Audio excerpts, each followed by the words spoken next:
Hello everyone, সবাই কেমন আছেন? আশা করছি সবাই অনেক ভালো আছেন আর আমি অনেক ভালো আছি। তো আজকে সকালের একটা ভিডিও নিয়ে চলে আসলাম। স্নান টান করে নিলাম, তারপরে কিচেনে চলে আসলাম ব্রেকফাস্ট বানানোর জন্য। তো ফার্স্টে শুরু জল থেকে, জল টল খেয়ে তারপরে দাদাভাই বলছিল আজকে দোকানে ভাত খেয়ে যাবে না, তো বলছিল আজকে অন্য কিছু করো। তো আমি বললাম কী আর করবো, তুমি দোকানে যাবে তো একটু ভালো কিছুই একটু মানে খেলে যাতে পেট ভরে এটাই বানাই। তো বললো যে রুটি আলু ভাজি করো, তো বললাম ঠিক আছে, সবের জন্য রুটি আলু ভাজি করে নিই। তো ফার্স্টেই আটাটাকে একটু একদম উতলানো গরম জল দিয়ে মেখে নিলাম।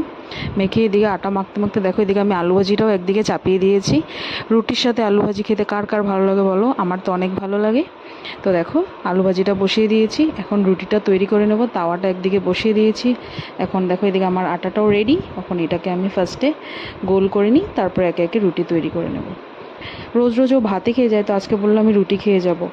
আর ভাত খেয়ে যায় কেন কি, আস্তে আস্তে অনেক দুপুর হয়ে যায়, তো ভাত খেয়ে গেলে ভালোই মানে খিদাটা পায় না। যদি চাটা খেয়ে যায় তো খিদে পেয়ে যাবে, তো তাই আর কি। তো আজকে বললাম আমি ভাত খাবো না, রুটি করে নাও।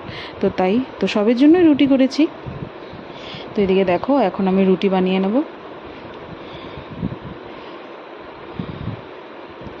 আমার সত্যি কথা বলতে সকাল সকাল ভাতটা বানানোর থেকে রুটি বানাতেই ভালো লাগে। আমি যেটা মনে করি রুটি হলে আমার একটু জলদি হয়, ভাতটা হলে কী রান্না করব সব সব মেয়ে লোকের আমি জানি একটাই টেনশন, রোজ সকালে উঠে রান্নাঘরে গিয়ে কী রান্না করব। তাই কি না সবে বলো তো কমেন্টে, আমার তো সেম টেনশন। তো এদিকে আমি রুটি বানিয়ে নিচ্ছি, আর সেদিক থেকে তিতলি জানি দুষ্টামি করেছিল, আর ওর পাপা আমাকে কী বলছিল, তাই মানে কি আমি শুনছিলাম কী বলছিল আমি ভুলে গিয়েছি। তো এদিকে দেখো আমার সব রুটি তৈরি হয়ে যাচ্ছে সবের জন্য।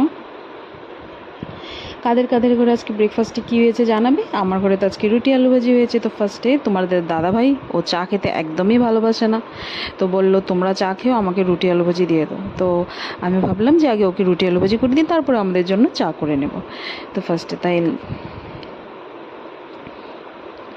তো আজকে আমি আর ঠাকুর ঘরে যাইনি। দিদিভাই বলেছে আমি স্নান টান করে পুজো দিয়ে দিই, আর তুই রান্নাঘরে গিয়ে ব্রেকফাস্ট রেডি কর। তিতিলিও ঘুমাচ্ছিল, তারপরে তিতিলিও উঠে গিয়েছিল, ওর পাপার সাথে আর যে পাপার সাথে খেলা করছিল। আর আমি এদিকে বললাম ভালো হয়েছে, তোমরা ওকে নিয়ে খেলো, আমি তাড়াতাড়ি এদিকে তোমাদের জন্য খাওয়াটা রেডি করে নিই। তো রুটি তো আমার তৈরি হয়ে যাচ্ছে, এ দেখো গরম গরম রুটি।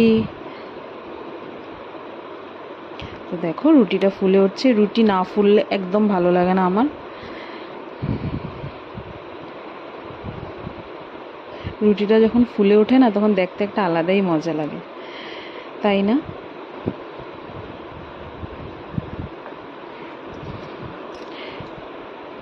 তো দেখো এদিকে আমার আলু ভাজিও রেডি, আর এদিকে আমার রুটিও রেডি। তো এখন আমি চা চাপিয়ে দেবো দাদাভাইকে খেতে।